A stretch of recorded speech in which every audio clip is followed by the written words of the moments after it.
Ang lalaki bang may maagang paglabas ay nagtataksil? Right? So may isang misis nga ang nagtanong sa akin ng ganito at iniisip nga niya na dahil ang kanyang asawa ay may problema sa maagang paglabas, hindi raw ito magtataksil. Pero sa totoo lang, kahit ang lalaking may maagang paglabas ay maaari pa ring magtaksil dahil ang pagtataksil ng isang lalaki ay hindi po direktong konektado sa kung gaano kaikli o kahaba ang oras ng pakikipagtalik. Ang kaibahan nga lang ng ganito ay kapag kasama ang asawa, 1, 2 minuto lang ang itinatagal. Nakakalungkot, nalulungkot ang asawa, nadidismaya. Pero nga, madalas ay hindi agad nagsisikap ang lalaki na ayusin ang sarili niya.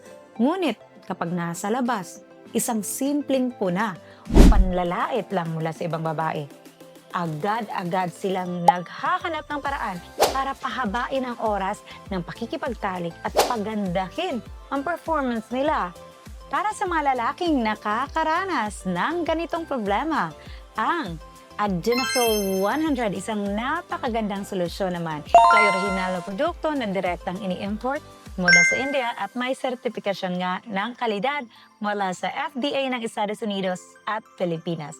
Kaya mag-message lang kayo ngayon sa akin para sa direkta at libreng konsultasyon. Walang bayad, walang obligasyon.